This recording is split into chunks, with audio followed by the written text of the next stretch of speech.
Ancient cultures and traditions are often the source of revivals or just fads in modern capitalist cultures. There was the counterculture interest in Hinduism all the way back in the 70s, the rise of Buddhism in the 80s and 90s, even in corporate culture, or of course the celebrity enthusiasm of the likes of Madonna, Demi Moore and Paris Hilton for the secret Jewish mystical discipline of Kabbalah.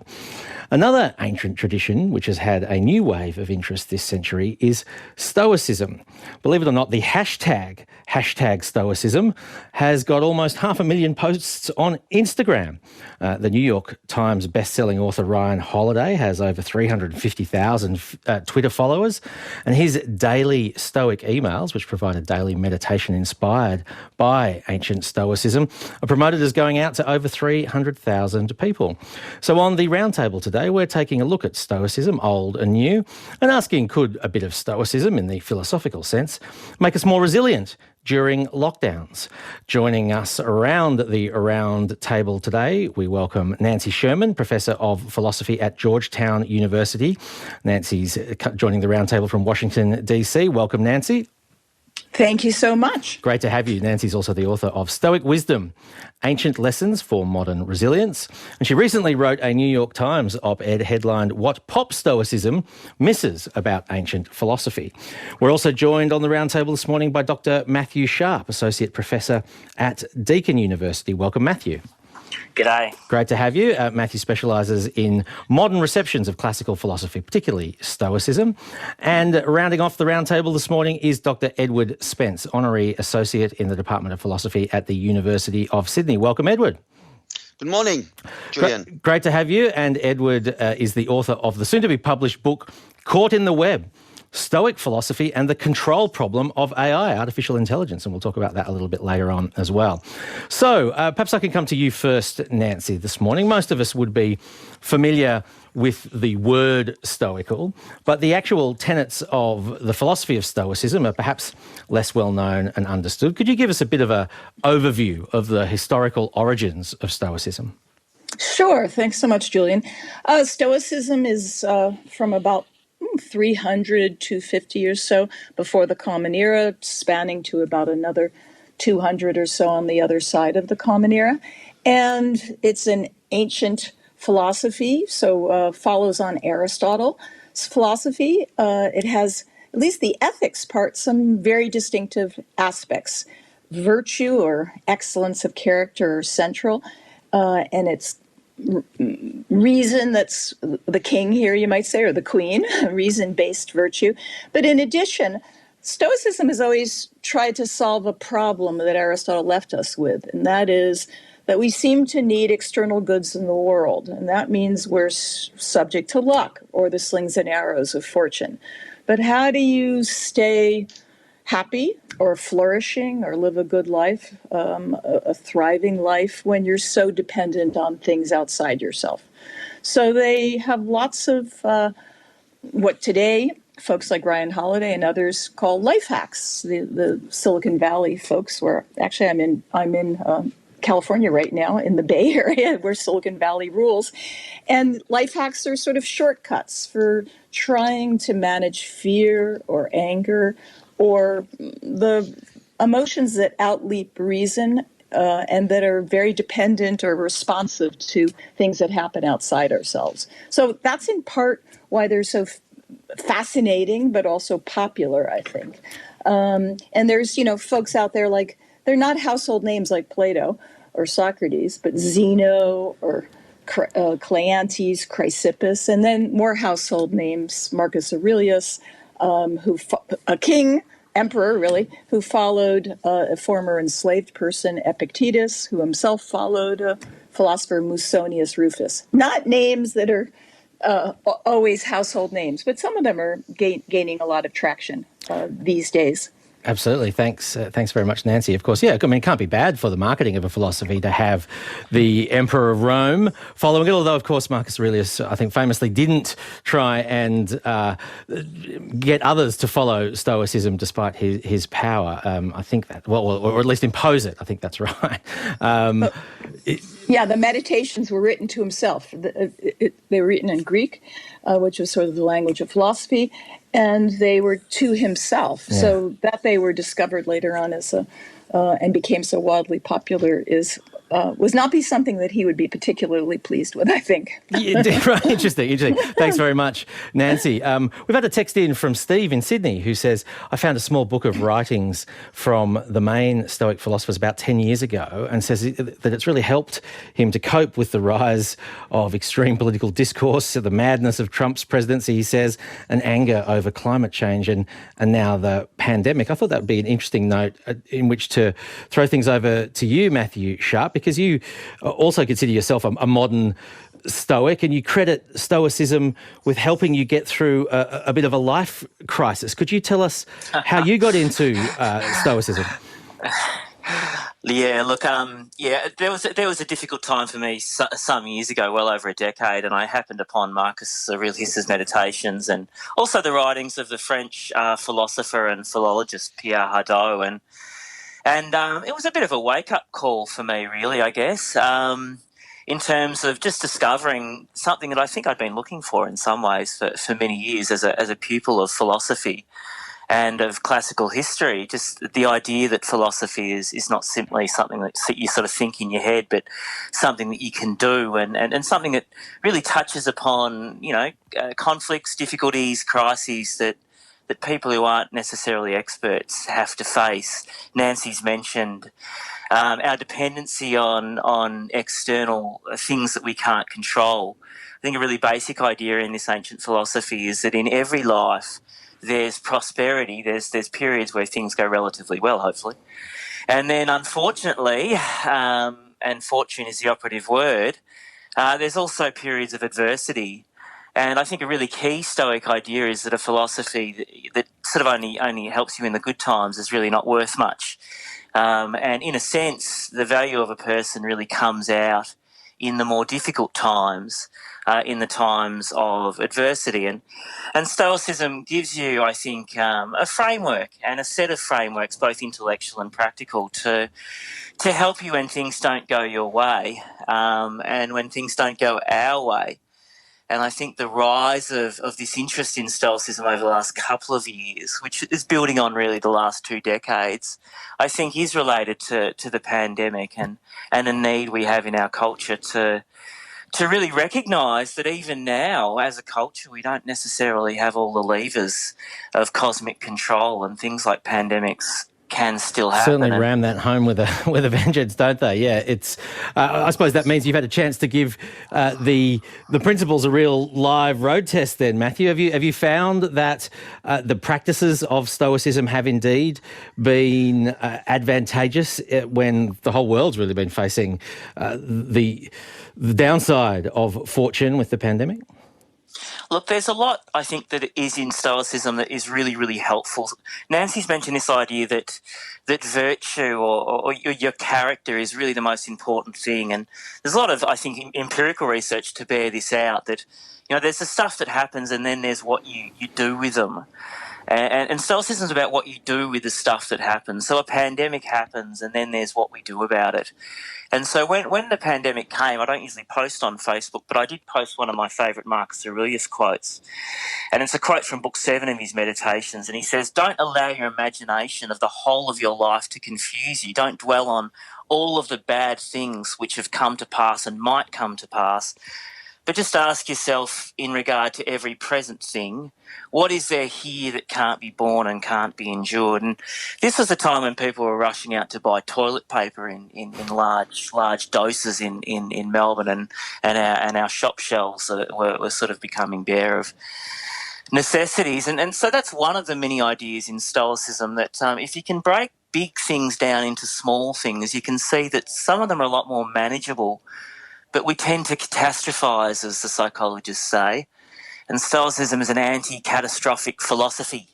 It's about responding to the whole in the parts and working through the parts and trying to attend to what you can change when you can change it. Yeah. There's another quote in the future. Another quote in Marcus Aurelius says, "Look, in the future when bad things happen, you'll have the same equipment you have now to deal with them. But at the moment, deal with what's going on just now." And I found that very helpful personally. And I think, particularly for the first couple of lockdowns, I think I coped a lot better than a lot of others. We're now at number 5 in Melbourne. So it's really testing the outer limits of those. That's right. Yeah, yeah, so indeed. Back to Marcus Aurelius. I think. Get some more of that ancient inspo. Thanks very much. Matthew, if I could come now to you, Dr. Edward Spence. I wanted to ask you about some of the main tenets of Stoic philosophy. We've heard some of them from Matthew and Nancy already. One of our texters has texted in to say, Stoicism, just suck it up. I imagine there's more to the Stoic philosophy than just that text message, Edward. And I wanted to ask you in particular about negative visualization, because that's, I think, one of the things that some people would see as a bit of a downer of an idea in terms of a technique for people to practice, but which in Stoic philosophy is actually thought to be good for you. Yes, Julian. I mean, the negative visualization is, according to the Stoics at least, is helpful because it you basically, if you have a certain phobia. I mean, most of us are, I think, at some time or other, think about death or illness. It's good to sort of visualize, according to the Stoics at least, what is the worst that can happen. So you're prepared. So when that happens, you're at least prepared, I think, psychologically. And you might find out that it wasn't as bad as you thought. I suppose it's a bit like, it's a form of training. And actually, the Hellenistic philosophers, the Stoics, the Epicureans as well, they quite often they compared philosophy as a way of life, and essentially medicine, how to basically use medicine to make yourself better. And there's no point going to a doctor who cannot heal you. So the same with philosophy. They saw philosophy as something that can provide healing of the mind, the anxieties of the mind. And another aspect of Stoic philosophy as well, and it's sort of related to the body, the mind and the body, keeping a balance between the two is, that's something that's also very popular now, is the gym training. And with the gym training, of course, is an important aspect of that is that you do the work yourself. I mean, you might get a trainer who advises you on how to become stronger. But the actual work, the hard work, it has to be done by you. And the Stoic emphasize a lot that so it's not just a matter of reading books and you've got to work out as well. You've got to work out as well, because if you don't do the workout yourself, you're not going to get stronger. So so that's an important aspect, because the Stoics saw philosophy as performative. Interesting. You have to perform these principles. You can't just read about them and talk about them endlessly on social media, as often happens. Indeed. You have to get out there and as you would sort of normally do in a gym, train out, so you become stronger or faster or a good swimmer.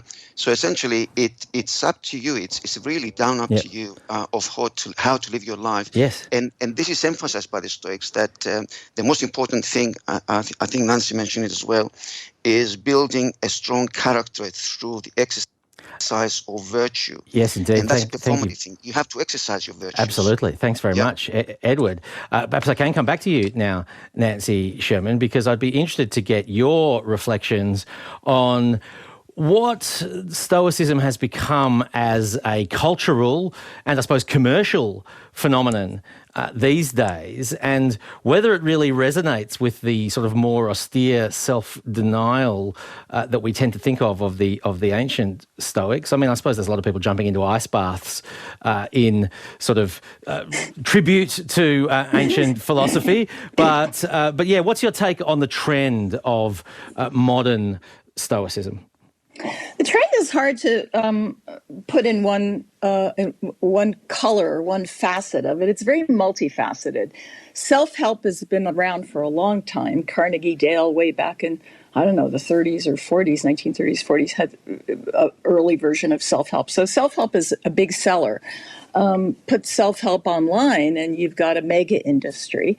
And especially being touted by individuals like Tim Ferriss, sort of an investor, angel investor, as he's called in Silicon Valley, but now in Texas. And Ryan Holiday is, I think he writes some very good books, but he also is a salesperson. He's a publicist. That's how his training is in PR, public relations. So they've got a thing going, and there's people hungry for that. If Jack Dorsey of Twitter says he's a Stoic, or when he can't find what he wants in Buddhism, he'll turn to Stoicism, then you've got a lot of people following him. He's got a big megaphone. So I think there's that out there. There's some amazing small aspects of Stoicism that are very manageable. Epictetus, Marcus Aurelius, to some degree, have real bite-sized, sayings and pithy sayings, and so ready for Twitter, really. Very ready for Jack Dorsey's Twitter. Yes, interesting. and not the wonderful birds you were playing earlier. Right, absolutely. We've had one texter in who's texted in and said, I started reading Aurelius's notes, but because it was during the George Floyd riots, I found my perspective skewed to its apparent desire to maintain the status quo. And we have a question here: is Stoicism essentially anti-resistance or conservative? What do you think, Nancy? That's a fabulous question. I think there's many individuals, and it came up a little bit in Matthew's remarks, where there's a sense of bite size, accept what you can't change and live with it, because the outside world can be oppressive or can be too much to actually change. It's how you see things that you don't distort. In their view, distortion means probably what we don't think, but that you really try to self-manage. If that's the message, then I think we're in big trouble. It can't be acquiescence. It can't just be acceptance. It's empower yourself as much as you can to change things that you can't accept.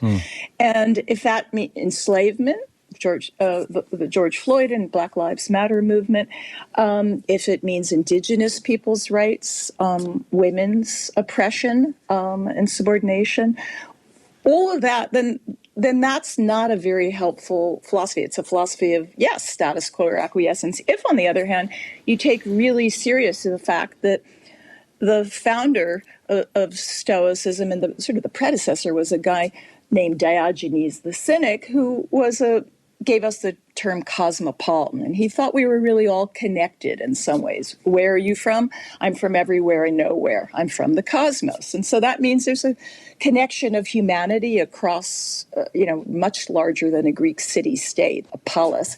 And that means we need to turn to each other for social supports. Yeah. Marcus Aurelius, he's fighting on the battlefields, leading troops in the Danube, the first century of the Common Era, and he's essentially saying, if you see these dismembered parts, he's thinking of a battlefield, one separated from another and from the trunk. That's what we make of ourselves when we cut ourselves off from each other. I take that social grit, I like to call it, the social capital of social grit that sustains and supports us, as really important. And that's sort of what I write about in Stoic Wisdom, the new book, that resilience, Ancient Lessons for Modern Resilience is the subtitle. It could have been Ancient Lessons for Modern Resilience through connection of all sorts.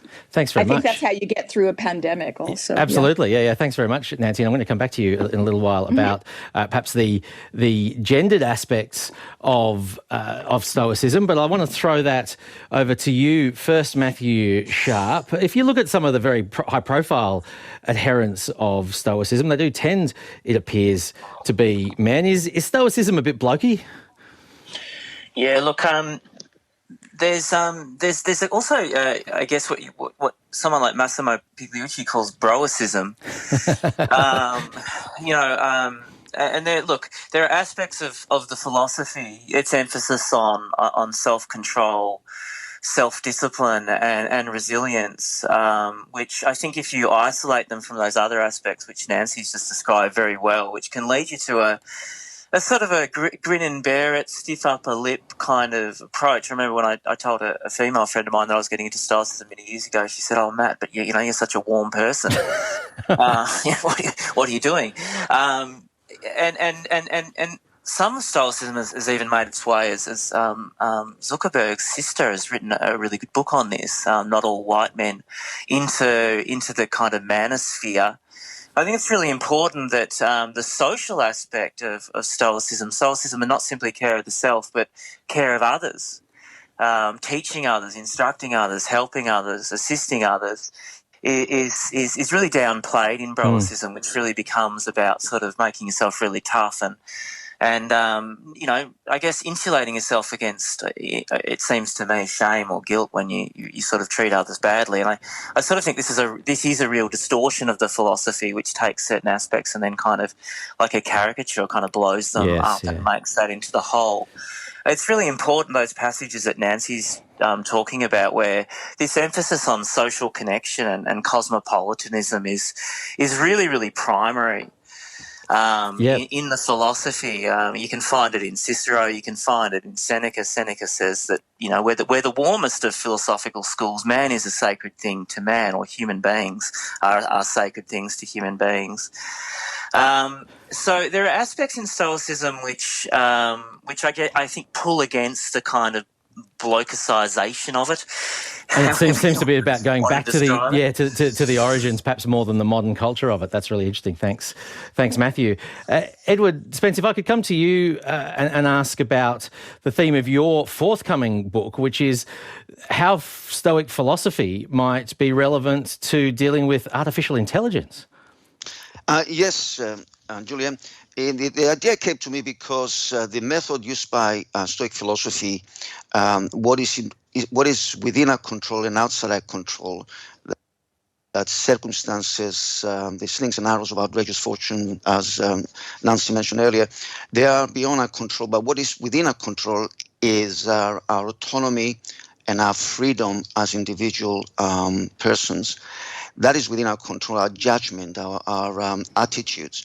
So though our circumstances are beyond our control, our attitudes to those circumstances are within our control. And then I thought that actually links up quite nicely with the major problem now in artificial intelligence, as used by big tech companies like Facebook and Google, is that who is in control of AI technologies? Is it us or the big tech companies that use those AI technologies, as we know now quite without any doubt with current research, that the big tech companies like Facebook and Google use AI technologies to create these persuasive algorithms that invade our autonomy and privacy. So the idea of the control is both a common feature of Stoic philosophy and a common feature of the philosophy of AI technology, if you like, the ethics of AI technology. I'm just going to have to jump in there, Edward, because unfortunately we're running out of time. Sure. But as you say, or as I said earlier, this is the theme of your forthcoming book, and definitely a pandemic page turner, Caught in the Web: Stoic Philosophy and the Control Problem of AI. I just wanted to come back to Nancy Sherman briefly. Nancy, we've had a text in saying, I'm of Greek heritage, and Stoicism is something that as women we are taught by our mothers. It's about what you have and how you cope. Stoicism has an extraordinary etymology based on temporal interpretation. So I just wanted to get your thoughts briefly on the gendered aspects of Stoicism, but then also if you could just tell us a little bit about your work with the military and Stoicism. Sure, happily. I'll do it quickly. Stoicism, has been picked up by the tech bros, but it's not exclusive. If you look back at Musonius Rufus, who's Epictetus's teacher, he says, when asked, should women be taught Stoicism, he says they should. Women have received from the gods the same rational faculty as men to communicate with one another. So the same. Well, that was a bro who was ahead of his time. Yeah, absolutely. Yeah, same capacities for character excellence. My work with the military was very much based on their idea of Stoicism, which is suck it up and truck on, a kind of. That was at the Naval I'm assuming Academy. That's not a direct quote from Marcus Aurelius. No, I don't think so, nor from any of them, any of the ancients. But they they did take to Stoicism when I taught the texts quite as sort of like a duck takes to water. And it was in part because of dealing with deprivations that characterizes military life. But an earlier book I wrote, Stoic Warriors, was very much about the blessings and curses of Stoicism. And so I really scoured the texts to find critical passages about empathy, connectedness, not repressing emotions. I mean, and we've had a huge suicide epidemic in the military these past 10 years, not necessarily. Well, yes. Yeah. Yes, I know. And not necessarily in battle, but at home in home bases. So that's a distortion, that there aren't emotions, that it's an emotionless culture. No, they had the most brilliant, and I'm an Aristotelian at heart, secrets out, the most brilliant account of emotions that there is. They All don't, right. the descriptive account. And that includes not just how to manage them, how to feel them. So I think that was a lesson for the military. It continues to be an important lesson for the military. So and yeah, all. and so yeah, I think the take home from today is that that Stoicism doesn't have to be as austere as perhaps some people think. We're going to have to wrap up our very engaging roundtable discussion there. Thank you to each of our guests. Professor Nancy Sherman, thank you. My pleasure. Nancy is Professor of Philosophy at Georgetown University. Thanks also to you, Dr. Matthew Spence from Deakin University. Thank you so much. Great. And thanks, Dr. Edward Spence, Honorary Associate in the Department of Philosophy at the University of Sydney. Thanks, Julian. And Edward's upcoming book is Caught in the Web, Stoic Philosophy and the Control Problem. And Stoic Week is the annual free online event that comes up in the 18th of October, so you can give it a go. Thanks very much to all of you for listening this Sunday. I'll look forward to speaking to you next Sunday Extra.